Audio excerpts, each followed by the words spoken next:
Unscripted discussions, confusions లేని clarified versions. సమస్య ఏదైనా గాని కామన్ సెన్స్ తో ట్రబుల్ షూటింగ్, లాజికల్ నే కాదంటూనే మ్యాజికల్ సొల్యూషన్స్ ఇచ్చే లైఫ్ విజ్డమ్.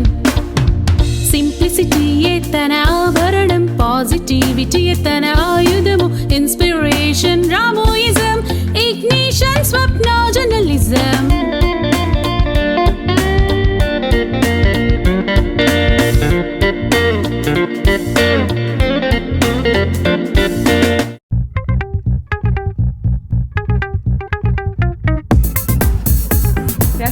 నమస్తే మేడం. నమస్తే. సారీ ఫర్ డిలే అండి. మిమ్మల్ని చాలా శ్రమ పెట్టేసాం. ఏం లేదు, శ్రమ లేదు. డిలే ఉంటుంది అసలు. స్టార్ట్ అయిపోయింది అంటే అవుతుందండి. అయిపోయిందని మొత్తం అయిపోయింది. అందరూ వెళ్ళిపోయారు, నరేంద్ర ఒక్కడే ఉన్నాడు. అది కూడా నేను ఆపాను. కెమెరా వాళ్ళు ప్యాక్ చేసేసుకుంటుంటే ఆపాను. Okay okay. ఆపి ఇదిగో మైక్ తెచ్చుకుని మరి ఏం చేయమంటారు ఇప్పుడైతే? మరి రండి. యాక్చువల్గా అమ్మ బయటకు వెళ్తాం శ్రీరాశ్రీ గారు, ఒకసారి మిమ్మల్ని కలవాలంటుంది. ఓకే. మీరు అమ్మాళ్ళు ఇల్లు ఇది మా ఇల్లు అండి. ఓ ఓకే ఓకే. ఆ రోజు మీరు లాంచ్కి వచ్చారు కదా. అవునవును, ఎగ్జాక్ట్ అవును. మీరు ఇటు రాలేదు కదా? ఇటు రాలేదండి. రాలేదు. సో రండి శ్రీరాశ్రీ గారు ప్లీజ్. ఇది అమ్మాళ్ళ ఇల్లు అండి. ఇది అమ్మాళ్ళ ఇల్లు. అమ్మ లోపల ఉన్నట్టుంది, వస్తుంది. రండి మరి ఇక్కడ కూర్చుంది. నేను అసలు యాక్చువల్ ముందర బయలుదేరానండి. ఓకే. ట్రాఫిక్ మూలాన అదే ఇంక ఏ టైం అయినా ట్రాఫిక్ ఉంటుంది కదా. బాగానండి. అవును. సో ఇప్పుడు ఏమైందంటే చాలా బాగా జరిగింది, కానీ మీరు లేని లోటేమో చాలా.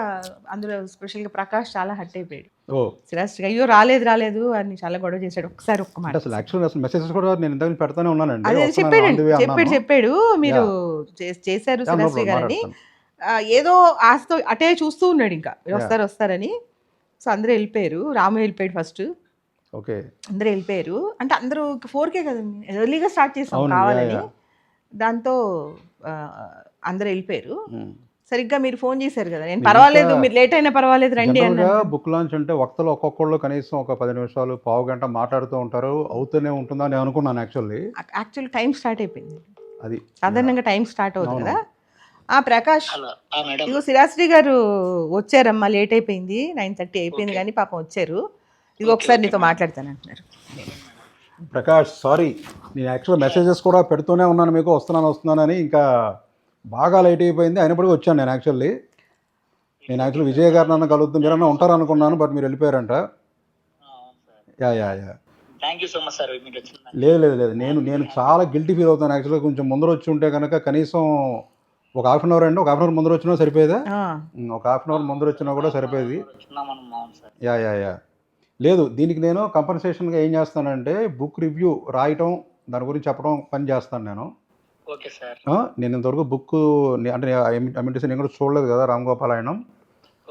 చూసి ఒకసారి చదివి ఇక నేను మీతో మళ్ళీ మాట్లాడతాను. ఖచ్చితంగా చాలా బాగుంటుందని నేను అనుకుంటున్నాను, ఎందుకంటే విన్నదాన్ని బట్టి.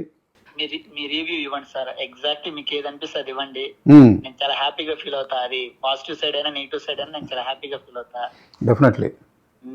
ఒకవేళ నెగిటివ్ సైడ్ ఉంటే కరెక్ట్ చేసుకోవడానికి ఆలోచిస్తాను, పాజిటివ్ సైడ్ ఉంటే ఇంప్రూవ్ చేసుకోవడానికి. ఇక్కడ మన దాంట్లో యాక్చువల్గా పాజిటివ్ నెగిటివ్ అనేది ఉండదండి, ఓన్లీ పర్సెప్షన్ ఉంటుంది, వ్యూ పాయింట్ ఉంటుంది. రామ్ గోపాల్ వర్మ గారితో నా ప్రయాణంలో నేను తెలుసుకున్నటువంటి సత్యం అయితే అది. ఏది పాజిటివ్ కాదు, ఏది నెగిటివ్ కాదు. ఒకవేళ అలా ఏమైనా అనిపించినా కూడా అది మన దృక్కోణం మాత్రమే. అది వర్మ కర్మన, దిగంబరుడు, బూతు నైవేద్యుడు, పెళ్ళి ఈజ్ ఈక్వల్ టు చావు, పెర్వర్ట ఫెమినిస్టా, తర్కవేత్త తత్వవేత్త, నిహిలిస్టు, గంజాయి వనంలో తులసి మొక్క ఆర్జీవి, విరాజ, ఆర్జీవి ప్రవాళాలు. చాలా బాగుందండి, మంచి భాషా శుద్ధితోటి కూడా ఉన్నాయి ఈ విషయక్రమం. మీరు పెట్టిన పేర్లు కొన్ని, ఆర్జీవి ప్రవాళాలు, విరాజ లాంటివి. తప్పకుండా నేను అసలు ఇది చూసి చదివి I get back to you అండి. Thank you for inviting me and sorry for coming late. Done అండి. షూర్ అండి, ఇస్తున్నాను, జిగారు ఇస్తున్నాను. ప్రకాష్, జస్ట్ శ్రీరాశ్రీ గారు అంత దూరం నుంచి శ్రమపడి వచ్చారు, ట్రాఫిక్ అంతా దాటుకుని, పొద్దు నుంచి బిజీగా ఉన్నా కూడా అక్కడే నీకు ఆయన గిఫ్ట్ ఇచ్చినట్టు. తర్వాత జస్ట్ బ్రౌజ్ చేసి ఆయన చాలా ఇంప్రెస్ అయిపోయారు. ఆయన ఫేస్ చూస్తేనే తెలుస్తుంది ఇంప్రెస్ అయ్యారని. ఇంకా ఆల్రెడీ నువ్వు success. Thank you so much madam. సరే అమ్మా, ఆయన ఉన్నారు కదా, దీంట్లో నేను మంచి వెళ్ళిపోయాక పోయిటరీ ఫోన్ కూడా చేస్తాను. రాశారండి. పోయిటరీ కూడా ఉంది ఇందులో. చాలా వర్మ కర్మ అనేది పోయాం. నరేషన్ కూడా చాలా బాగుంటుంది శ్రీరాశ్రీ గారు, ప్రకాష్ది మాట్లాడిన రాసిన. నేను మళ్ళీ ఆయన బయలుదేరాక మాట్లాడతానమ్మా. Okay okay madam. Okay, bye. శ్రీరాశ్రీ గారు, ఒక రిక్వెస్ట్ ఏంటంటే, చెప్పండి మేడం. మీకు టైం ఉంటే, యా. చాలా లేదు కాబట్టి మనం కలిసి, కెమెరాలు కూడా ఉన్నాయి కాబట్టి ఓ మాట్లాడాలని ఉంది నాకు మీతో. ఊరికేనేనండి, ఇన్ జనరల్ కొంచెం అంటే మీరు ఎలా వచ్చారు అవన్నీ కూడా నాకు తెలుసు, కానీ ఇంకా ముందుకో ఇంకా తర్వాతకో అంటే నా తెలియని యాంగిల్లోకి వెళ్ళొచ్చండి నేను. వెళ్ళొచ్చండి. యాక్చువల్గా ఇంటర్వ్యూ మనం ఇంకో రోజు ఎప్పుడైనా పెట్టుకోవచ్చేమో కదా. అంటే ఇప్పుడు నేను యాక్చువల్గా మన దీనికోసం వచ్చాను. అవునండి, ఆ, అందుకే అడుగుతున్నానండి, మీకు టైం ఉంటే. మీకు లేదండి, టైం better ఉంటే late కనుక, అంటే మీరు పొద్దు నుంచి బాగా వర్క్ చేసినట్టున్నారు. లేదండి, లేదు మనం కూర్చుందాం, లేదా మాట్లాడుకుందాం. ఇంటికి ఈవెన్ ఐ ఫీల్ వెళ్ళిపోవాలి, లైక్ ఇంటి నుంచి ఏమన్నా కాల్స్ వస్తున్నాయా, ఇంటికి నథింగ్ లేదు, ఫోన్ ఆపేస్తాను. అలా అంటే అది కూడా అందుకే మిమ్మల్ని ఇబ్బంది పెట్టకూడదు. ఇంకో రోజు అన్నా కూడా నాకేం ప్రాబ్లం లేదండి. ఇప్పుడైనా ఓకే, ఎలా అయినా సరే తప్పకుండా అండి, తప్పకుండా. రిక్వెస్ట్. యాక్చువల్గా నేను మీ దగ్గరికి ఫస్ట్ వోడకా విత్ వర్మ బుక్ రాసినప్పుడు మిమ్మల్ని ఇంటర్వ్యూ చేయడం నేను వచ్చా. అవునండి, చాలా అది అది ఇప్పుడు 2000 అంటే అప్పుడు ఆ రోజు జరిగింది మీకు సగమే తెలుసండి. మీరు ఎలా వచ్చారో మీరు చెప్పారు, అసలు ఏం జరిగిందో తర్వాత ఏం జరిగిందో మీకు తెలియదు కదా. ఒకసారి ఎప్పుడు నాకు చెప్పాలనిపిస్తుంది మీకు, కానీ ఏంటో ఈ 10 ఏళ్ళు కుదరలేదు. ఏ సంవత్సరం రిలీజ్ అయిందండి అది? 2012 అండి. 12 years. యా, 12 13 అంటే కరెక్ట్. అప్పుడంటే కొన్ని మీకు గుర్తున్నాయో లేదో నేను నోట్ చేసుకున్నాను మీరు మాట్లాడుతున్నప్పుడు. అది మీకు చెప్పాలని నాకు ఎప్పటి నుంచో ఉంది. మీరు ఓకే అంటే చెప్తాను. అంటే అది ఇంకో అంటే ఎవ్వరికీ తెలియని ఇంకో డిఫరెంట్ యాంగిల్ మీలోది.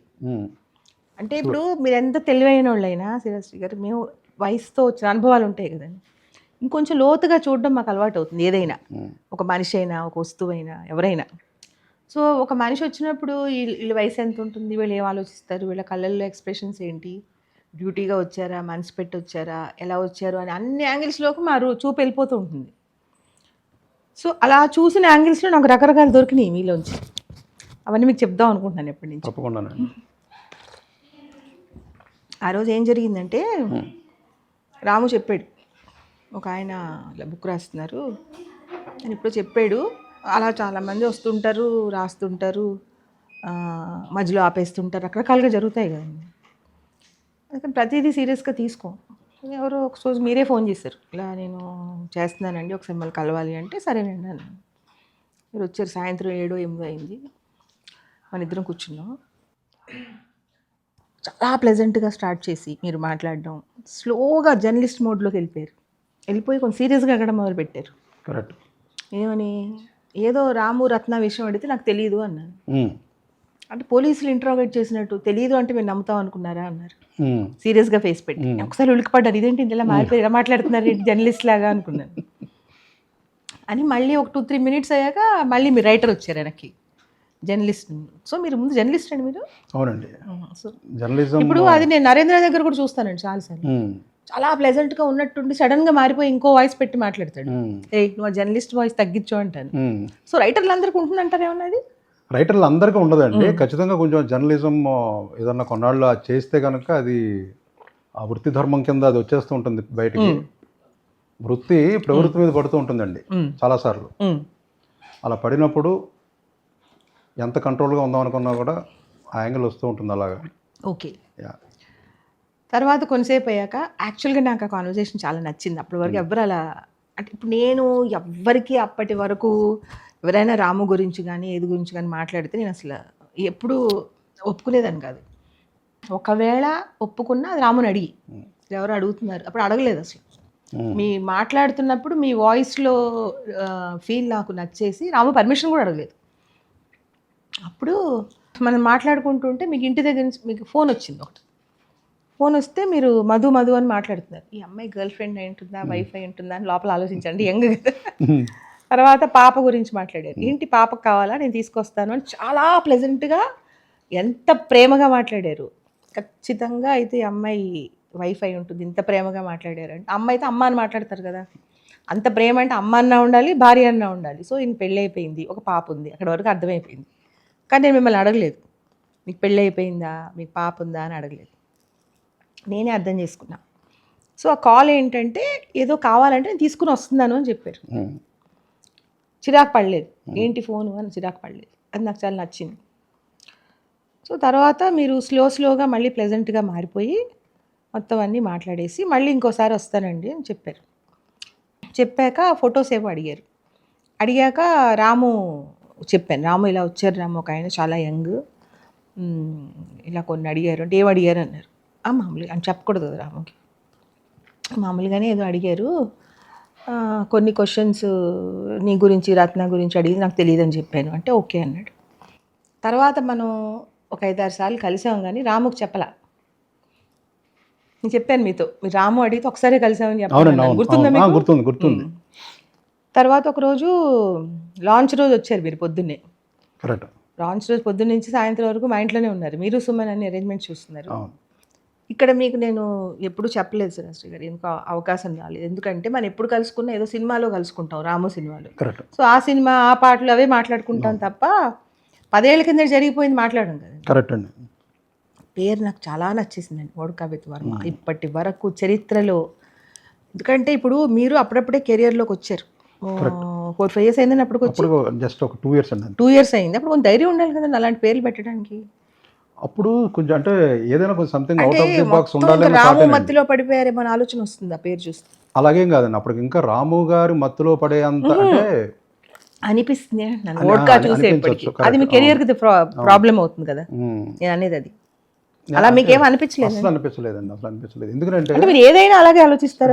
ఇప్పుడు చిన్న పాయింట్ అండి, మనకి కాఫీ విత్ కరణ్ అని చెప్పి ఒక ప్రోగ్రామ్ ఉండేది, చాలా పాపులర్ అది. సో ఇప్పుడు ఈయన కాఫీ కంటే కూడా డైలీ వోడ్కా తాగుతారని అందరికీ తెలుసు, లోక విదిత్వం. ఆయన ఇప్పుడు కూడా ఇది దాచుకోరు, ఆయన ఫేవరెట్ డ్రింక్ వోడ్కా అనేది కూడా తెలుసు అందరికి. సో ఆయన ఎక్కువసేపు ఆయనతో కన్వర్జేషన్స్ మాకు చేయడానికి వీలు పడేది కూడా ఆ టైంలోనే, ఈవినింగ్ టైంలోనే. సో వోడ్కా విత్ వర్మ అనే టైటిల్ అని చెప్పి అనిపించింది నాకు. అంత మించి దాంట్లో ఇంకెక్కువ కూడా వాళ్ళ అంటే మీరు అంతగా కెరియర్ గురించి అంత ఆలోచించలేదు, పెద్ద కెరీర్ కి ఏదో పెద్ద ఎఫెక్ట్ పడిపోతుందని, అదేదో కొంచెం బ్యాడ్ గా చూస్తారేమో అని నేనైతే అనుకోలేదండి.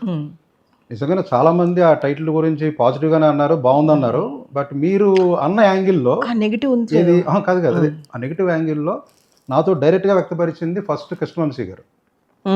ఆయన దగ్గరికి నేను ఇందులో ఏదైనా అంటే ఆయన్ని మన రాము గారితో అనుభవాలు కూడా ఉంది. రివ్యూస్లో ఏముందంటే ఇప్పుడు నెక్స్ట్ ఆయన సినిమా పాటలు తీసుకోవాలంటే ఎలా ఉంటారు, ఏ వేటు సుందరమూర్తి గారి లాగా వోడ్కాలో పడిపోతారా అంటే, యంగ్ కూడా కదా, వయసు కూడా చూస్తారు కదా, యంగ్ శ్రీరాశ్రీ గారు రాము గారి ఎఫెక్ట్లో ఎంత పడిపోతారు, ఎలా ఉంటారు అని. తర్వాత అది కొంచెం నెగిటివ్ టాక్ కూడా వచ్చిందండి. అదేంటి కంటెంట్తో నెగిటివ్ టాక్ కాదు, టైటిల్ తోటి.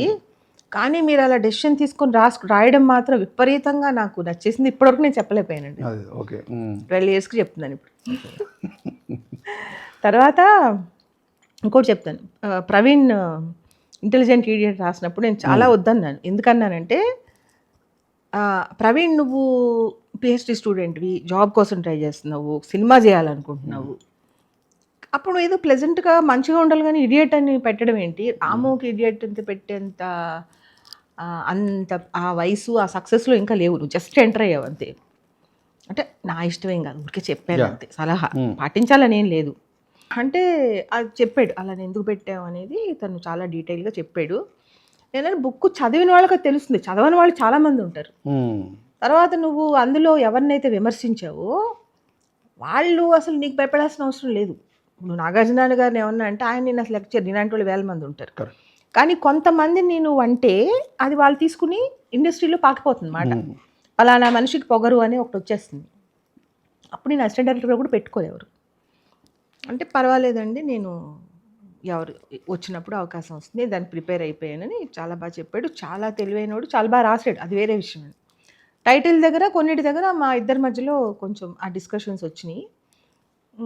ఫైనల్గా బుక్ రిలీజ్ అయిపోయింది అనుకోండి, అది వేరే విషయం. నా ఉద్దేశంలో ఏంటంటే, ఒక సినిమా కానీ, ఒక పుస్తకం కానీ, ఒక పాట కానీ రిలీజ్ అయ్యాక ఎవరికైనా ఎంత బాహుబలి అయినా కూడా నచ్చని వాళ్ళు కూడా ఉండొచ్చు. 99% నచ్చిన 1% నచ్చిన వాళ్ళు ఉండొచ్చు. కాకపోతే ఏదైతే వాళ్ళ ప్రొసీజర్లో వెళ్ళారో ఆ ప్రొసీజర్ నచ్చినప్పుడు ఆయన తీసుకోరు, రైటర్గా కానీ యాక్టర్గా కానీ. వాళ్ళతో పడతాడురా బాబు వద్దులే అనుకుంటారు, లేదా లోతుగా అర్థం చేసుకుంటే తీసుకుంటారు. మీ పాటల్లో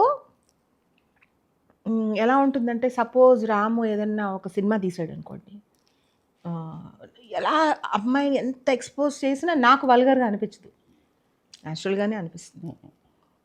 అలాగే మీ పాటలో మీరు ఎంత వైలెన్స్ ఉన్నా, శృంగారం ఉన్నా, రొమాన్స్ ఉన్నా, అబ్బా ఇన్ని యాంగిల్స్ ఉన్నాయనిపిస్తుంది కానీ ఎప్పుడు వల్గర్గా అనిపించదు. ఎలా రాసినా సరే, అందం గురించి కానీ వైలెన్స్ కానీ, చంపేయమన్నా చంపరా అని పాట ఉండదు, వంగవీటి పాటలు అన్నీ వైలెన్సే కదా, కానీ అలా అనిపించదు. చాలా క్లాసీగా ఉంటాయి పాటలన్నీ. ఆ క్రెడిట్ అంతా రామ్ గోపాల్ అది రాము అంటే రాముకి మీరు అంత బాగా మ్యాచ్ అయిపోయారు. ఎందువల్ల అంటేనండి మొత్తం ఆ క్రెడిట్ అంతా కూడా నేను ఆయనకి ఎందుకు ఇస్తానంటే, ఇప్పుడు ఆయనకనే కాదు, ఈ మనం సినిమాకి రాసేటప్పుడు ఎస్పెషల్లీ పాట అక్షరం శిరాలోంచి వస్తుంది, కానీ ఆలోచన దర్శకుడు శిరస్సులోంచి వస్తుంది. ఇది ఆ ఇన్పుట్, ఆ సిచ్యువేషన్ దాన్ని కల్పించడం, అండ్ అల్టిమేట్గా రాసిన తర్వాత అది ఓకే చేసేది కూడా అగైన్ రాము గారు. అంతేనే. సో ఆయన ఓకే చేశారు అంటే అది ఆయన థాట్ ప్రాసెస్లోంచి ఆయనకి తగ్గట్టుగా వచ్చింది అనేది పాయింట్ అక్కడ. ఇక్కడ ఏంటంటే దాంట్లో కొంచెం మనం మొత్తం పదాలను మీటర్లో ఉంచడం, కొంచెం కవితాత్మకంగా చెప్పడం అనేది ఒక్కటే మ్యాటర్గా ఉంటుంది తప్ప థాట్ అంతా కూడా అయింది. సో అప్పుడు నాకేం గుర్తొచ్చిందంటే, సీతారాం శాస్త్రి గారు ఒకసారి అమ్మ అడిగింది, శాస్త్రి గారు మీరు నాకు రాస్తుంటే చూడాలనుందండి, చెప్తుంటే చూడాలనుంది అంటే అన్నారు, లేదండి అది రాము గారు ఎదురుగుండా ఉంటేనే నాకు వస్తుంది అన్నారు. రాము లేడు ఇప్పుడు అడిగిన, లోపలికి వెళ్తే అడిగామన్నమాట. అది నాకు గుర్తొచ్చింది, శాస్త్రి గారికి ఉన్న లోపల ఉన్న రాముకి మ్యాచ్ అయ్యే క్వాలిటీ ఏదో ఉందో అది రాము రాసినప్పుడు వస్తుంది అని నాకు అర్థమైంది. రాము రాస్తే ఒకవేళ ఆ పాట ఎలా ఉంటుందో అలాగే ఉంటుంది మీరు రాసిన పాట. అంటే మ్యాచ్ అవ్వడం అంటే అదే. మీరు వేరే సినిమాలకు రాసిన పాటలు కూడా నాకేమనిపిస్తుంది అంటే మీ టచ్ కంప్లీట్గా వేరేగా ఉంటుందండి. ఆ వర్డ్స్ తెలిసిన వర్డ్స్ వాడినా కూడా ఎక్కడ మళ్ళీ అది మనం వినం, ఎక్కడ వినిపించదు, కనిపించదు. అక్కడ తెలిసిన మాట అయినా సరే, మీరు పెట్టిన ప్లేస్మెంట్, అది తండ్రి కూతురైనా, రొమాన్స్ అయినా, అదొక విప్లవాత్మకమైన పాట అయినా, మీరు పెట్టిన పోస్టులు కానీ ఏదైనా కంప్లీట్గా వేరేగా ఉంటాయి. అది నాకు అదేంటంటే, ఒకవేళ రాము ఈ సినిమా తీసుంటే, మీరే బయట సినిమాకి ఏదైనా పాట అయితే రాసుంటే కనుక రాము తీసిన సినిమాకి రాసినట్టే అనిపిస్తుందండి, ఒక ఇలా తీసుంటే అని. ఇప్పుడు రాము తండ్రి కూతురు మధ్యలో పాటలు పెట్టాడు కదండి, అది పెట్టాడు ఆఫీసర్లో పెట్టాడు. అది మీరు క్యాచ్ చేసి ఎలా రాయాలో అలా రాశారు. అంటే నిజంగా ఒకవేళ తండ్రి కూతురు బయట ఎలా ఉంటారో అలాగే ఉంది. అది నాకు సో అవన్నీ నాకు చెప్పాలని అనిపిస్తుందండి ఎప్పటి నుంచో. కానీ మనం ఎప్పుడు కలుసుకున్నా ఈ సినిమా మాటలే, ఆ పర్టికులర్ సినిమా గురించే మాట్లాడుతాం. సో వంగవీటికి మనం కలిసి విజయవాడ వెళ్ళాం కదండి, అప్పుడు పాటలు వింటూ మాట్లాడుకుంటూ అక్కడ మనం అంతసేపు ఉన్నా కదా అదే మాట్లాడాము. అది నాకు చాలా గొప్ప ఎక్స్పీరియన్స్. తర్వాత నేను ఎప్పుడు ఏ పాట రాము పంపించినా వెంటనే మీకు మెసేజ్ పెట్టేదాన్ని, మీరే రాశారా ఇది అని. అప్పుడు నేను రాశాను, నా రాయలేదని మీరు చెప్పేవారు. సో అది అలా మన ఇప్పటికి మీరు అడుగుతూనే ఉన్నారు అలాగా. ఇప్పటికీ అలాగా. తర్వాత రేవతి పెళ్ళికి వచ్చారు కదా, పెళ్ళికి వచ్చినప్పుడు మీ వైఫ్ పిల్లలు కూడా వచ్చారు, ఇద్దరు ఉన్నారు కదా అప్పుడు. ఒక్క పాప ఉందా? 2013 ఇద్దరు ఉన్నారు కదా. అప్పటికే పెళ్ళి 5 years అయిందండి మీకు? ఇంకా ఎక్కువ, 2006 అండి. 6లో అయిందా? చాలా బాగున్నారు ఆవిడ, బ్యూటిఫుల్ అసలు. మీ వైఫ్ మాధురి అండి, పేరేంటి? మాధురి. తర్వాత మాట్లాడాను నేను ఆవిడ. ఇంకో రోజు మిమ్మల్ని అడిగాను, మీది లవ్ మ్యారేజ్ అని అడిగాను. అడిగితే లేదండి పెళ్లి చేసుకుని ప్రేమిస్తున్నాను చెప్పి. అంటే ఈ మీకు అసలు మామూలుగా ఈ ప్రేమ పెళ్ళిళ్ళ మీద మీకు ఏమనిపిస్తుంది శాస్త్రి గారు? పెళ్ళి అనే సిస్టమ్ మీద నాకు ఎప్పుడు కూడా అసలు వ్యతిరేక భావం అనేది లేదు. అండ్ పెళ్లి చేసుకోకూడదు అనేటువంటి థాట్ కానీ, పెళ్లి చేసుకోకపోతే హ్యాపీగా ఉంటారని కానీ అసలు ఆ థాట్ ప్రాసెస్ లేదు. అంటే ఒక న్యాచురల్ ప్రాసెస్లో ఒక సిస్టమ్ మనకి నేర్పించిన విధానంగా ఈ వయసులో చదువు అయిపోవాలి, ఈ వయసులో పెళ్ళి అయిపోవాలి, ఈ వయసులో పిల్లలని. మనకు ఒక ఫేమస్ పాట ఉంది రజనీకాంత్ గారిది భాషా సినిమాలో, ఈ లైఫ్ని 8 తోటి నువ్వు భాగించుకో చూసుకో అని చెప్పి. 8 ఏళ్ల వరకు బాల్యం, 16 ఏటకి చదువు అవ్వాలి, 24 ఏటకేమో నీకు ఉద్యోగం రావాలి, 32కి నీకు పెళ్ళి పిల్లలు పుట్టాలి, ఇలాగంతా ఉంటుంది. సో సంథింగ్ అదే థాట్ ప్రాసెస్ నాది ముందు నుంచి కూడా. సో ఆ టైంకి అది అయిపోవాలి అనేటువంటిది తప్ప అయితే ఏంటి అవ్వకపోతే ఏంటి ఇలాంటి తర్కం నేను ఇప్పుడు చేయలేదు. అంటే ఏది ఎలా జరగాలో అలా జరిగిస్తూ వెళ్ళిపోయారు, ప్రత్యేకంగా దాన్ని మార్చాలని ట్రై చేయాలి. అంతేనండి. రెండోది ఏంటంటే, అంటే పెళ్లి గురించి అంటున్నారు కాబట్టి, ఏదన్నా ఉన్నా కూడా ఇప్పుడు పెళ్ళి అనేది అప్పుడు దాకా మనకున్న ఫ్రీడమ్కి ఖచ్చితంగా ఒక అవరోధమే, అది మనకు తెలియదు. ఎందుకంటే మన ఫ్రీడమ్, మన మైండ్ సెట్ తోటి మన యొక్క ఆలోచన విధానం కావచ్చు, మనం చేసే పనులు కావచ్చు, మనం పడుకునే నిద్ర సమయం, మనం లేచే సమయం కావచ్చు, మన యొక్క ఆహారపు అలవాట్లు కావచ్చు, మన మూడ్ కావచ్చు, అంతా మన కంట్రోల్ ప్రకారంగా మనం చేసుకుంటూ వెళ్ళిపోతాం. ఒక వ్యక్తి మన జీవితంలోకి వచ్చినప్పుడు ఖచ్చితంగా సంఘర్షణ ఉంటుంది. ఎందుకు ఉంటుంది సంఘర్షణ అంటే వాళ్ళతో మ్యాచ్ అవ్వాలి, వాళ్ళు మనతో మ్యాచ్ అవ్వాలి. మ్యాచ్ అయితే పర్వాలా, మ్యాచ్ అవ్వనప్పుడు సంఘర్షణ ఉంటుంది, వాళ్ళకైనా మనకైనా కూడా. ఇది మనకు ఒక సోషల్ ట్రైనింగ్. మనిషికి ఆ సంఘర్షణలు లేకపోతే నెక్స్ట్ లెవెల్కి ఎదగడు, మానసికంగా ఇవాల్వ్ కాడు అని నేను నమ్ముతాను. అందువల్ల నేను ఏంటంటే పెళ్ళిని స్వాగతిస్తా.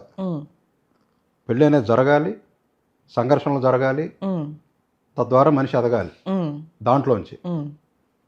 అంతే తప్ప పెళ్లి చేసుకోకుండా ఉండిపోయో, లేకపోతే పూర్తిగా బయటకు వచ్చేసో సిస్టంలోంచి నా స్వేచ్ఛ, నా ఇదే కరెక్ట్ అనుకోవటం, అది అసలు ఎదుగుదలకి అవరోధమేమో అని చెప్పి నేను అనుకుంటాను.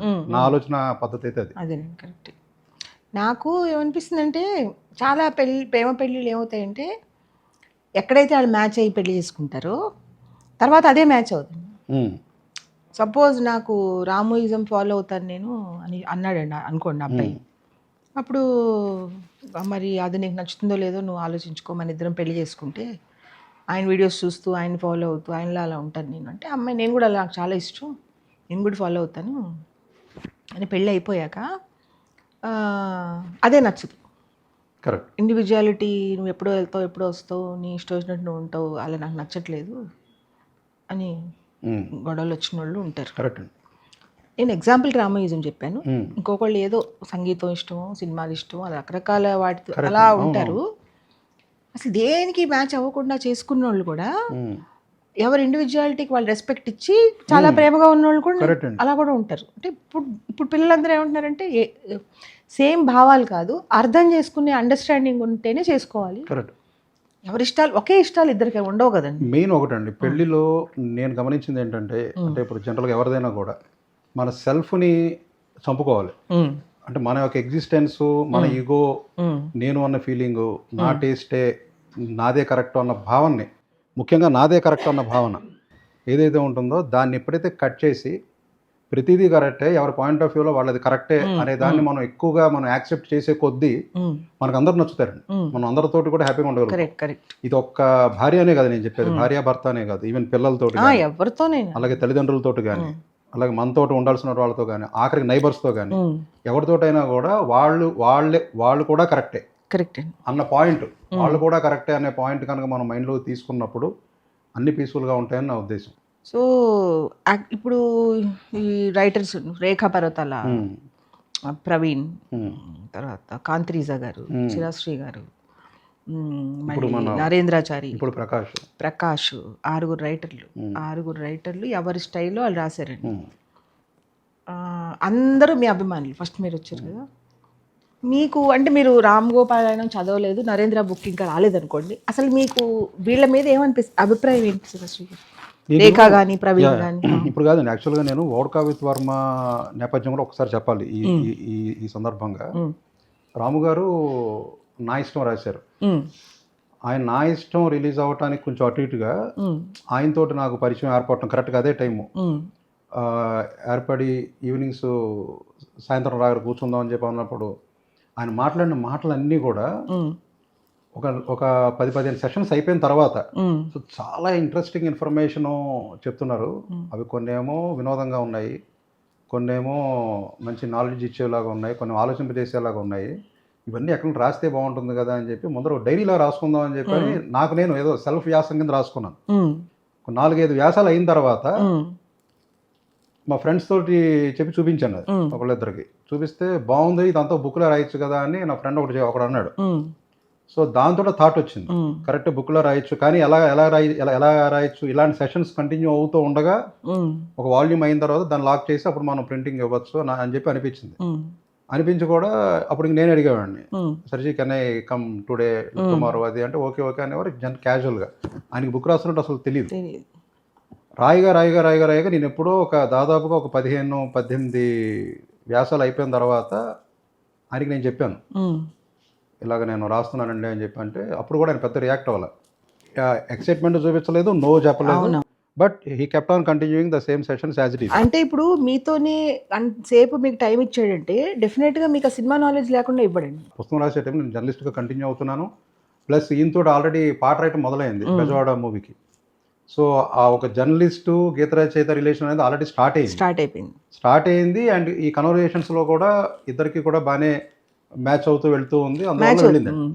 సరే, ఆ పుస్తకం రాసినప్పుడు చివరిలో లాస్ట్ పేజ్లో ఒకటి రాశాను, రామ్ గోపాల్ వర్మ గారి మీద బుక్ అనేటువంటిది, అంటే ఈ రకంగా పుస్తకాలు రావడం అనేటువంటిది దీంతో ఆగదు, దీని తర్వాత చాలా ఆయన చూస్తారు, ఆయన వెళ్ళిపోయిన తర్వాత కూడా చాలా వస్తాయని రాశారు. కరెక్ట్.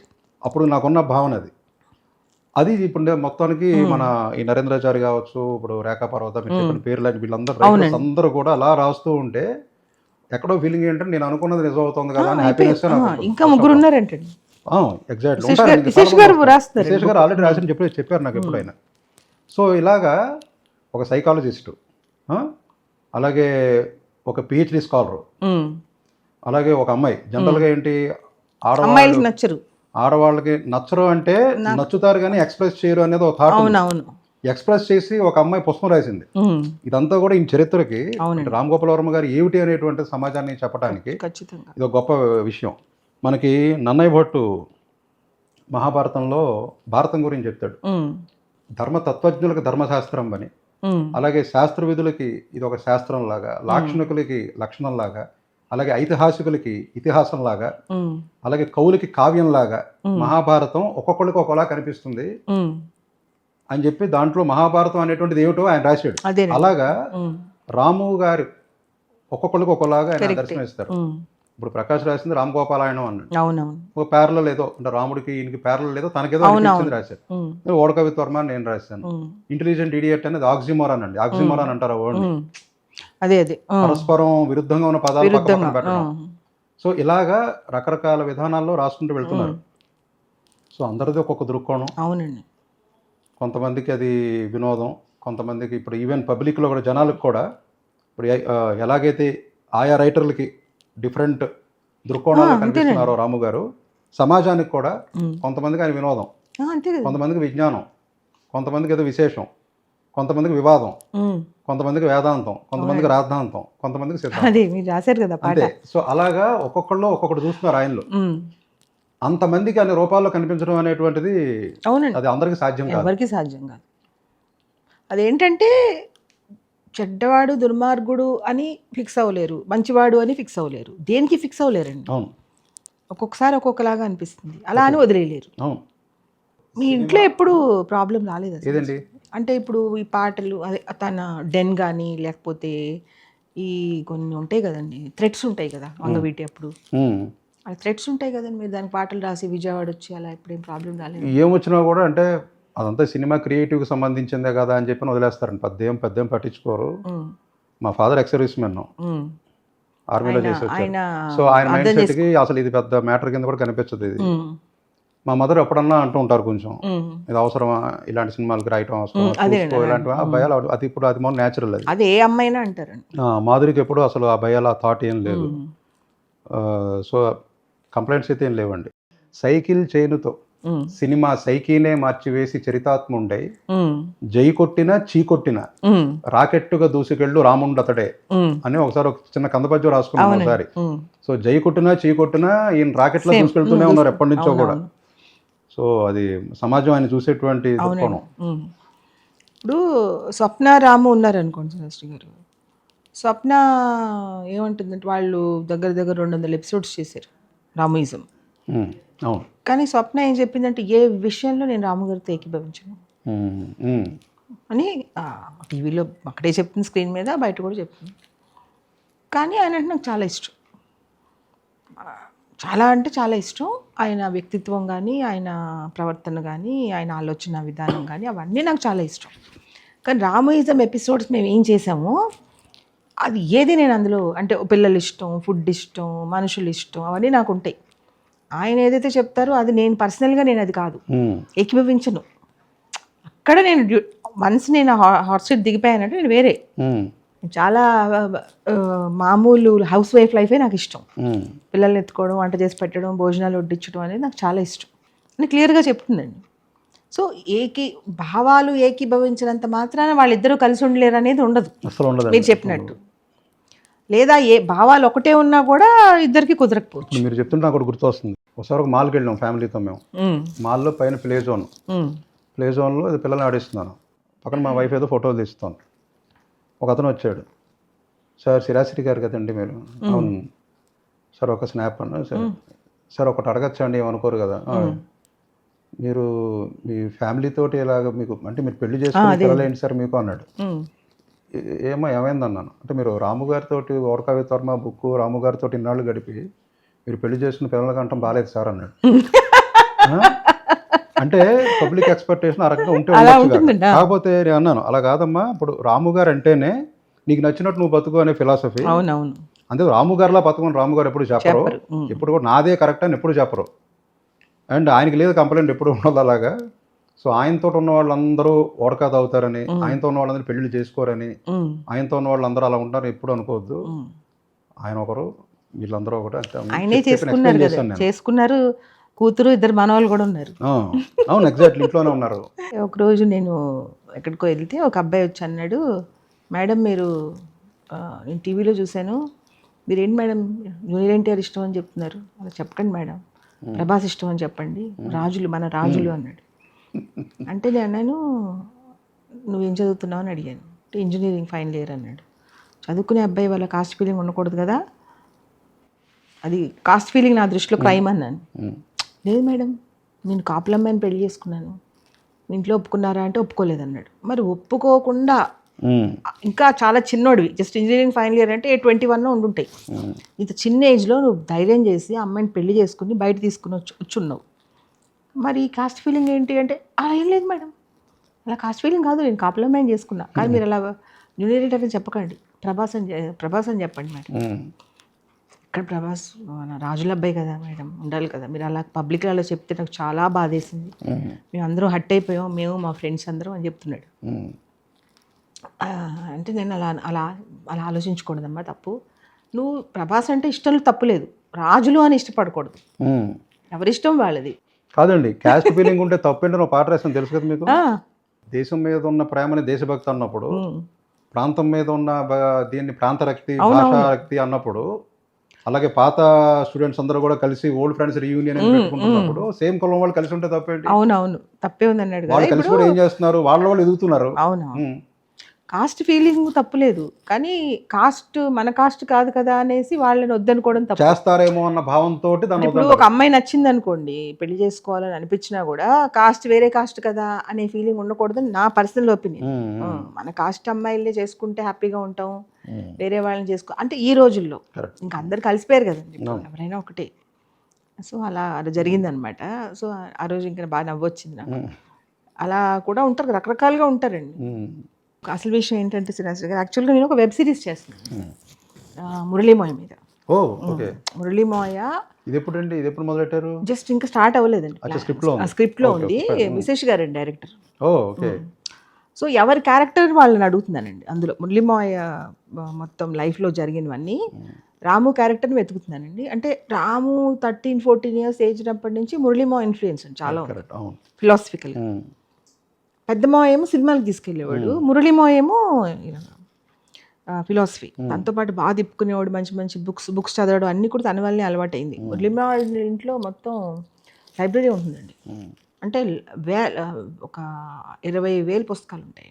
అవునండి. అంటే ఎలా అంటే శ్రీనివాస్ గారు, అప్పుడు ఈవినింగ్ ఎడిషన్, ఇప్పుడు వస్తున్నాయి లేదు నాకు తెలియదు, ఈవినింగ్ ఎడిషన్స్ కూడా వచ్చాయి మా చిన్నప్పుడు పేపర్లు. అవునండి, వచ్చాయి, తెలుసు. ఆ పేపర్లతో సహా ఉంచేసాడండి, ఏది అవి కూడా పడేయలేదు అవి. ప్లస్ మీకు లేని బుక్ అనేది ప్రపంచంలో తన దగ్గర లేని పుస్తకం ఉండదు, అంటే ఇంక్లూడింగ్ వంటల పుస్తకాల దగ్గర నుంచి వార్ బుక్స్ వరకు, తెలుగు, హిందీ, ఇంగ్లీష్ అవన్నీ చదివేశాడు. కొంతమంది తెచ్చేస్తారు కానీ చదవరు. ఇప్పుడు ఈ కాంతిరీజ్ గారు రిజర్వ్ బుక్స్, మీ బుక్స్, మన ప్రవీణ్ బుక్స్ అన్ని వందలు ఉన్నాయి. 100 కొనుక్కున్నాడు అప్పుడు, 100 కొనుక్కుని అవి పనిచేసి అయిపోతే మళ్ళీ తెప్పించేసుకున్నాడు. సో 100 పుస్తకాలు ఇంట్లో మనవే ఉంటాయి, మా రామువే. నా ఇష్టం అయితే ఒక 500-600. అంటే ఎలాగా, ఒక కాలేజ్కి వెళ్ళి ఒక 100 బుక్స్, కాలేజ్కి వెళ్ళి అలా. సో తన మీద ఓర్కావిత్ వర్మ బుక్ రిలీజ్ అయిన వెంటనే రిలీజ్ అయిన రోజు ఆయన వచ్చాడు, ఆయన మాట్లాడారు స్టేజ్ మీద మురళీరాజు గారు. తర్వాత అండి కరెక్ట్గా బుక్ లాంచ్ ఈవెంట్ అయిన రెండో రోజు ఫోన్ చేసి, ఏమో బుక్స్ ఎన్ని ఉన్నాయి మీ దగ్గర అన్నాడు. అంటే ఉన్నాయండి, ఇప్పుడు నా దగ్గర అయితే ఒక 10-15 ఉన్నాయండి అన్నాను. నాకు ఒక 300 కావాలి అనగానే ఫోన్ చేసి తెప్పించాను 300 బుక్స్. అడిగాను నేను 300 అంటే అందరికి ఇవ్వడానికి అన్నారు. నన్ను అడిగితే ఆయన నాకు ఒక 20 పుస్తకాలు ఇచ్చి వెళ్ళారు, రిలీజ్కి ముందే మీరు ఇచ్చారు, నీకు ఇచ్చేళ్ళాను చేసి వెళ్ళారు అని చెప్పాను. 20 అన్నాడు. పర్వాలేదు, నువ్వు ఒక 5-6 తీసుకో, నాకేం పర్వాలేదు, నేను మళ్ళీ తీసుకుంటానంటే వద్దు అన్నాడు. వద్దు అంటే నేను డ్రాప్ అయిపోయాడు అనుకున్నాను. అంటే అక్కడ 300 కావాలి, మీరు నేను అందించలేం కదా అవి. ఎగ్జాక్ట్లీ. ఒక 1000 పుస్తకాలు పంచాడు, 1000 పుస్తకాలు పంచాడు, మిగతావి దాసాడు. ఆ దాసినవన్నీ నేను లైబ్రరీలో బుక్స్ మళ్ళీ ఎవరేం తీసుకెళ్ళిపోతారోనని మా మురళి మా భార్య మా అత్త ఏం చేశారంటే ఆ బుక్స్ అన్నీ ఈ వోడ్కా విత్ వర్మ, కాంత్రీజా గారి బుక్, బ్లూ బుక్, ఇంటెలిజెంట్ అని నాకు ఇచ్చేసారు. నువ్వు దాయమ్మా, నువ్వు కరెక్ట్గా దాస్తావు అని. నేను తీసుకొచ్చేసాను. సో మురళీమాయ మీద వెబ్ సిరీస్ అండి.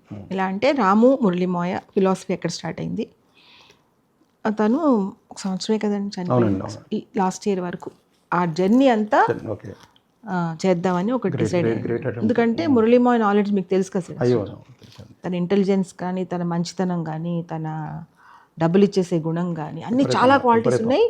అట్ ద సేమ్ టైం కోపం, దర్జా, అరగెన్స్ అన్నీ ఇంకా లేని ఇది లేదు. అవన్నీ తీయడానికి ఒక అబ్బాయిని పట్టుకున్నాను, దొరికాడు, శ్రీకర్ అని. తను ఫిట్గా అయిపోయి రమ్మని చెప్పాను. అంటే మురళీమాయ లావుగా ఉన్న ఫిట్గా ఉండేవాడు. ఫిట్నెస్ చాలా మంది సన్నగా ఉండడం వేరు, ఫిట్గా ఉండడం వేరు. కొంతమంది లావుగా ఉన్న చాలా ఫిట్గా ఉంటారు. చాలా చిన్నప్పుడు చాలా హ్యాండ్సమ్, చాలా బాగుండేవాడు, రజనీకాంత్లో ఉండేవాడు. ఫోటోస్లో చూసాను పాతగా. సో తను ఒక 30 years ఏజ్ నుంచి, ఇప్పుడు తనకి అదే ఏజ్ ఉంటుంది ఇప్పుడు అబ్బాయికి. అక్కడి నుంచి కొన్ని వీడియోస్ అవి ఇచ్చాను. మురళీరాజు గారిది డబ్బులు ఇచ్చే గుణం అంటే ఒకటి చెప్పాలండి.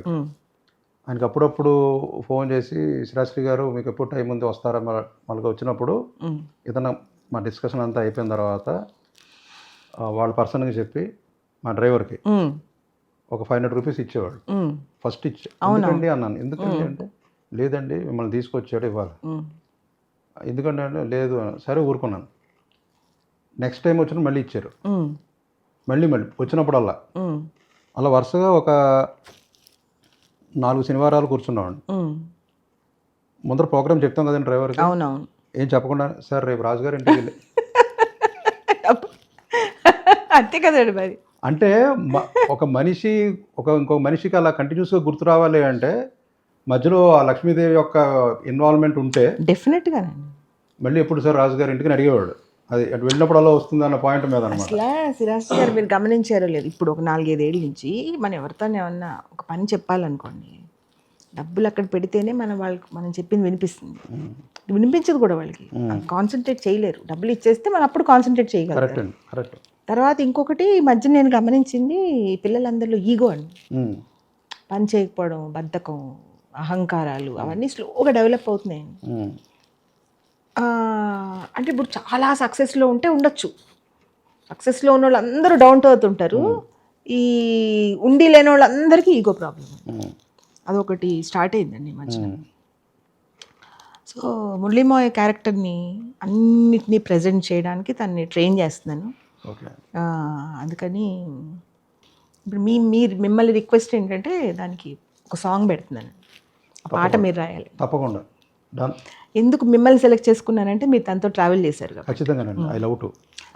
విశేష్ గారు మీరు ఒక చాలా సంవత్సరాల నుంచి ట్రావెల్ చేస్తున్నారు కాబట్టి ఆయన బుక్ కూడా రాస్తున్నారు. ఆయన బుక్ కూడా మురళీమాయని ఎక్కువ తీసుకున్నారంటండి. అందులో మురళీమాయ ఫిలాసఫీ ఫాలో అయ్యాడు కాబట్టి మురళీమాయనే తీసుకున్నారు. యాక్చువల్గా మురళీమాయ పోయే 4 రోజుల ముందే ఆయన అడిగారు, బర్త్డే ఎప్పుడండి, బర్త్డేకి చేద్దాం అనుకుంటున్నాను అడిగారు. నవంబర్లో తను మేలో చనిపోయాడు. అవునండి, అవును. అంటే అప్పుడు అన్నారు ఓహో నవంబర్లోనా అయితే పర్వాలేదు లేని టైం ఉంది రిలీజ్ చేద్దాం అన్నారు. అన్న 4 రోజులకే చనిపోయాడు. నాకు తెలుసు సిక్ ఉండడం మాకు ముందే తెలుసు. బట్ ఆయన ఐడియా ఉందండి చేస్తున్నారు అలాగేదో ప్లాన్ ఉందా? తెలుసు. ఓ ఆయనకి ఇన్ఫర్మేషన్ తన సినిమా రెడీ పెట్టుకున్నాడు, అనిపిసే సినిమా. అవును తెలుసండి నాకు అది. నేను అదే ఇప్పుడు యాక్చువల్గా 3 ఫిల్మ్స్ వర్క్ అది. ఆయన చాలా పెద్ద ప్రాజెక్ట్ పెట్టుకున్నారు. చాలా పెద్ద ప్రాజెక్ట్. ఆయన బాగా మ్యూజిక్ ప్యాషను అండ్ ఆయనతోటండి ఆ చివరిలో జరిపిన డిస్కషన్స్ అన్నీ కూడా దాదాపుగా మేము ఒక 30-40 డిస్కషన్స్ చేసి ఉంటాం. అంటే 30-40 రోజులు మేము పనిచేసామండి కూర్చుని. ఎంత ఎక్స్పోజర్ ఇచ్చారంటే 1930s నాటి ఇంగ్లీష్ హాలీవుడ్ సాంగ్స్ దగ్గర నుంచి 1980s వరకు ఉన్న హిందీ సాంగ్స్ వరకు ఎన్నో జల్లెడ పెట్టాం. అన్ని పాటలు, ఆ పాటలో ఉన్న సాహిత్యం, అందులో ఉన్న యొక్క మ్యూజికల్ న్యూయాన్సెస్ అవన్నీ ఆయన ఏదో అసలు వినిపించి ఊరుకోవటం కాదు, దాని మీద పూర్తి సాధికారతతో ఆయన డీటెయిల్డ్గా ఆయన దాన్ని అనలైజ్ చేసి అది ఎందుకు ఏమిటి అలాగని చెప్పేవారు. అవునండి. ఇప్పుడు మురళీమాయతో మాట్లాడాలంటే అది రాము ఒక్కడికి సాధ్యం మా ఇంట్లో అయితే. అవునండి, అంతే. నా నాలెడ్జ్ ఎవరు మ్యాచ్ అవ్వలేరండి, ఇంపాసిబుల్ అది. నెక్స్ట్ మా తమ్ముడు, ఇప్పుడు వాళ్ళిద్దరితోనే కూర్చునేవాడు. అందరికీ తెలియదు ఏంటంటే రాము కన్నా ఎక్కువ తెలివైనవాడు అండి మా తమ్ముడు. అంటే ఇంక మీరు మురళీమాయని కలిసినట్టే అనుకోండి. మురళీమాయ్ అంత మ్యాచింగ్ మా తమ్ముడు. అవకాశం ఇవ్వలేదు ఆయనతో మాట్లాడిద్దాం అనుకుంటే ఎవరికి ఇవ్వలేదు. నరేంద్రకి, ప్రవీణ్ చాలా ట్రై చేశారు వాళ్ళు. వాళ్ళు ప్రయత్నంలో ఏం లోపం లేదు. రేఖ ఏంటంటే పని లైట్ తీసుకుంటుంది, ఎక్కువ సీరియస్గా. చాలా రేఖతో హ్యాపీ ఏంటంటే ప్రయత్నంలో ఏం లోపం చేయదు, అవ్వకపోయినా దాన్ని ఏం పట్టించుకోదు, చాలా హ్యాపీగా ఉంటుంది. అంత హ్యాపీగా ఉండే అమ్మాయిని నేను ఎవరు చూడలేదు. ఎప్పుడు నవ్వుతూ ఉంటుంది, హ్యాపీగా ఉంటుంది. సో రేఖ అలా నచ్చుతుంది. మీరు చెప్పారు కదా నా అభిప్రాయం ఏంటంటే రైటర్లు అందరి మీద రేఖాది నేను ఎక్కడ ఆగిపోయానంటే నేను రేఖాది అమ్మాయి ప్రయత్నం, ఆ అమ్మాయి ఆ విపరీతమైన ప్రయత్నం చేసి అంత చిన్న ఏజ్లో అంత ఖర్చు పెట్టి బుక్ రిలీజ్ చేసి ఆ అమ్మాయి గొప్పతనం దగ్గరే నా అభిమానం ఆగిపోయింది. బుక్ లోపలికి వెళ్ళలేదు. చెప్పాను నేను, అసలు నీ ప్రయత్నానికి నేను పడిపోయానమ్మా, చాలా గ్రేట్ నువ్వు, అబ్బాయిలు కన్నా అమ్మాయిల స్పీడ్ అనేది నువ్వు ప్రూవ్ చేసావు. ఇప్పుడు ఈ స్టేట్ ఫస్ట్ ర్యాంక్లు కూడా అమ్మాయిలకే వస్తాయండి జనరల్గా, ఎక్కువ అబ్బాయిల కన్నా ముందు అమ్మాయిలకి. ఎప్పుడు చూడండి మీరు డిస్ట్రిక్ట్ స్టేట్ ఫస్ట్లు అందరూ అమ్మాయిలే. అలాగే నువ్వు కూడా చాలా బాగా చేసావు. కంటెంట్ వరకు నేను వెళ్ళలేదని చెప్పాను, అప్పటి నుంచి ఇప్పటి వరకు అదే చెప్తాను ఇప్పుడు కూడా. తర్వాత కాంత్రీజా గారి బుక్ నాకు అసలు అర్థం అవ్వాలి, నాకు నేను రోజు ఒక పేజ్ చదివేదాన్ని, అంతకు మించి నేను ముందుకు వెళ్ళలేకపోయేదాన్ని. ఆర్టిస్ట్ బుక్ అది ఆర్టిస్ట్ బుక్. అంత నాలెడ్జ్ సరిపోలేదు, కాకపోతే చాలా నచ్చేసింది. అది ఎలా అంటే శ్రీరాశ్రీ గారు ఇప్పుడు ఇంగ్లీష్ సినిమాకి వెళ్ళాను అనుకోండి, నాకు ఇంగ్లీష్ రాదు కానీ చాలా నచ్చుతుంది. నరేంద్రాచారి బుక్ ఎప్పుడు వస్తుంది బయటకు అనేది నేను చాలా క్యూరియస్. అవునండి, 1800 పేజీలు రాశాట. అవునండి, 1800. అదే అంటే ఇంకా అది వస్తే ఇంకా రాము గారి గురించి ఇంకా నెక్స్ట్ రాయడానికి ఇంకెవరికి ఏం తెలియట్లేదు, అసలు ఏం మిగల్చుకొని రాశాడేమో అని అనుమానం. అవునండి, అది ఇప్పుడు ఎన్ని చేస్తాడు, ఎప్పుడు చేస్తాడని చూడాలి. అదొకటి. అవునండి, అంటే మేము చూడము, మీరు చూస్తారు. ఎందుకు? మేము ఉండం కదండి అప్పటికి. అదేంటండి అసలు నాకంటే ముందు ఇంచుమించుగా వాడకవి తర్వాత మొదలు పెట్టాడు. అవును, మొదలెట్టాడు. నేను ఏంటంటే 10 ఏళ్ళు అయింది, ఇప్పుడు మేము ఎంతకాలం ఉంటామండి. మీరు ఉంటారు కాబట్టి మీరు చూస్తారు, మేమేమన్నా వచ్చే జన్మలో ఏమైనా ట్రై చేద్దాం, జన్మ ఏమైనా గుర్తుంటే. నాకున్న ఒక అనుమానం ఏంటంటే నరేంద్రాచారిది ఈ బుక్ ప్రింట్ అయిపోయి బయటకు వచ్చేస్తే ఇంకా తన పని అయిపోతుంది అన్న ఫీలింగ్ తోటి పని అవ్వకూడదు అని చెప్పి ఇంకా అలా జర్నీ చేస్తూనే ఉండాలని చెప్పి బుక్ తేవట్లేదని బయటకు అనుమానం. నాకు అలా కూడా అనిపించట్లేదు శ్రీరాశ్రీ గారు. ఎందుకంటే ఒక టాస్క్ అయ్యే వరకు అది అవ్వకుండా చేస్తే అలా కంటిన్యూ అవుతూనే ఉంటుందండి అది. అవునవును, ఎప్పుడప్పుడు చేస్తాడని చెప్పి అలాగా మనం ఆ జర్నీ అలా కొనసాగుతూ 1800కి ఇంకో 200 పేజీలు యాడ్ చేసి 2000 పేజీలు చేయొచ్చు, 2200 అవ్వచ్చు, అలాగ అవుతూ ఉంటుంది. అది ప్రింట్ అయిపోయిందంటే పని అయిపోతుంది అంటారేమో, పని అయిపోయింది నీ పని అయిపోయింది అంటారేమో అని చెప్పి తన భయం ఏమో అని అనుమానం. అయి ఉండొచ్చు అండి, ఒక యాంగిల్లో అయి ఉండొచ్చు. విశేష్ గారు ఏమన్నారంటే 1200 పేజీలు రాసేసాడు, అట్టే పెట్టేసుకున్నాడు అన్నారు, అంటే దాసేసుకున్నాడు టైప్. సో మీరు ఆయన చెప్పింది కొంచెం మ్యాచ్ అవ్వచ్చు. ఇంకొక ఆనంద్ అని డైరెక్టర్ ఉన్నాడు, తను ఏమన్నాడంటే అది నిరంతర ధారావాహిక, అది అవుతానే ఉంటుంది, ఎప్పటికీ బయటకు రాదు. అంతే, మనం స్క్రీన్ మీద చూస్తాం, అది చూడడం అంతే, అది నిరంతరంగా ఉంటుంది ఎప్పటికీ. రాజమౌళి గారు ఆయన ఉన్నారు కదా, విజేంద్ర ప్రసాద్ గారు అన్నయ్య ఉన్నారంటండి. విజేంద్ర ప్రసాద్ గారు అన్నయ్య గారు, ఆయన కథలు చాలా బాగా రాస్తారు కానీ ఇవ్వరంటే ఎవరు. కొన్ని అందులోంచి విజేంద్ర ప్రసాద్ గారు తెచ్చుకున్నారంట, నా పేరేం చెప్పక్కర్లేదు అన్నారంట. సో అలా రకరకాల క్యారెక్టర్స్లో ఇది ఒక క్యారెక్టర్ అనమాట. తర్వాత స్వప్న వాళ్ళ నాన్నగారు కూడా చాలా బాగా రాస్తారండి. మంచి మంచి కథలు ఉన్నాయి ఎప్పటి నుంచో, ఆయన ఎవరికి అంటే ఇప్పుడు ఎలా నేను అనుకోవడం ఎలా అంటే శ్రీరాశ్రీ గారు ఆయన ఏదో చేద్దామని రాసి ఉంటారు, అది ఆయనకి అయ్యి ఉండదు. ఎన్నో కారణాల వల్ల అది చేయలేకపోతే ఎవరికైనా అమ్మేద్దామో ఇచ్చేద్దామో అని రకరకాలుగా అనుకుంటారు కదా, వాళ్ళకి అలా ఇష్టం ఉండదు. కరెక్ట్. సో రాము ఏమన్నాడంటే నరేంద్ర ఎవరికైనా పరిచయం చేస్తే, this is Narendrachari, he's writing book on me which is going to be released after my death అని చెప్పేవాడు. ఇప్పుడు ఈ 11 ఏళ్లలో నరేంద్ర ఇంటర్వ్యూ చేసిన వాళ్ళు చాలా మంది చచ్చిపోయారు. దానికేం ఉండదు అది కూడా. సరే వాళ్ళకి చచ్చిపోతే ఇంకా 3 మంది ఉన్నారు కదా అంతే. సో ప్రపంచం అంతమైపోయాక కూడా ఆ బుక్ ఎక్కడో ఉంటుంది, మళ్ళీ ప్రపంచం అని మొదలైతే మళ్ళీ ఎవరైనా చదవచ్చు. సో నేను అలా ఫిక్స్ అయ్యాను. ఇప్పుడు మీరు అడిగారు అనుకోండి, సపోజ్ ఎప్పుడు వస్తుందంటే వచ్చినప్పుడు వస్తుంది అంతే. దానికి ఏమి మనకి కరెక్ట్ అంటే నేను ఫలానా డేట్ కూడా మనం తీసుకోలేము, ఇంతవరకు రాలేదు. మీరు చాలామంది మీద పాటలు రాస్తారు కాబట్టి మీరు ఎన్నో క్యారెక్టర్స్ని స్టడీ చేస్తూ ఉంటారు కదండి. సో నేనేంటంటే స్టడీ చేసే ఆయన్ని మిమ్మల్ని నేను స్టడీ చేశాను, స్టడీ మీద స్టడీ అనమాట. నాకు ఒక 70% అర్థమైంది, మిగతా 30% మీరు చెప్పారు. సో నాకు అర్థమైంది ఏంటంటే మీరు కూల్, కానీ సీరియస్గా తీసుకుంటారా? సీరియస్గా ఏదైనా ఒకటి అనుకుంటే అవ్వలేదు అనుకోండి, సీరియస్గా తీసుకుంటారండి. అంటే ఏదన్నా అనుకుంటే అవ్వలేదంటే ఏది అంటే నేను అనుకున్నది అవ్వలేదనా? అంటే ఇప్పుడు మీరు ఏదన్నా అనుకున్నారు అనుకోండి, సపోజ్ ఇలా చేద్దాం అని, అదేదో కుదరట్లేదు అనుకోండి, సరే పాట ఎల్లుండి రిలీజ్ చేసేద్దాం ఇచ్చేద్దాం అనుకుంటారు, ఇంకా వేరే పనులు వచ్చేస్తే ఇవ్వలేకపోయారు. అంటే ఎలాగంటేనండి ఇప్పుడు ఏదన్నా ఇప్పుడు ఎవరు వాళ్ళు ఇప్పుడు మీ వర్కింగ్ స్టైల్ తెలుసు కాబట్టి వాళ్ళు అర్థం చేసేసుకుంటారు, ఇవ్వలేకపోయారంటే ఏదో స్ట్రాంగ్ రీజన్ ఉంటుంది. కానీ కొంతమందికి ఏంటంటే ఆ సిన్సియారిటీ ఎలా ఉంటుందంటే ఆ టైంకి ఇవ్వలేకపోవడం తట్టుకోలేరు. అవునండి. అలా మీకు ఏమన్నా ఉంటుందండి? అసలు లేదండి. ఎవరన్నా అడిగితే అన్న టైంకి అటు ఇటుగా ఇచ్చేయడం జరిగింది తప్ప ఇవ్వలేకపోవడం అనేది ఇంతవరకు జరగలేదు.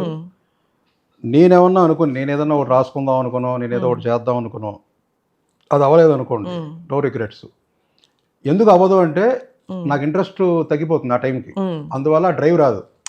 మళ్ళీ ఆ డ్రైవ్ వచ్చినప్పుడు మళ్ళీ దాన్ని కంప్లీట్ చేస్తాను. Okay okay. సో అందువల్ల ఏంటంటే నేనైతే దేన్ని పెద్ద సీరియస్గా తీసుకోనండి. ఇప్పుడు ఒక్కోసారి ఫ్యామిలీకి టైం ఇవ్వలేకపోతున్నాను అలాంటివి అస్సలు లేదండి. నేను అన్ని బ్యాలెన్స్ చేస్తున్నాను అన్న ఒక ఫీలింగ్తో ఉంటాను నేను ఇప్పుడు.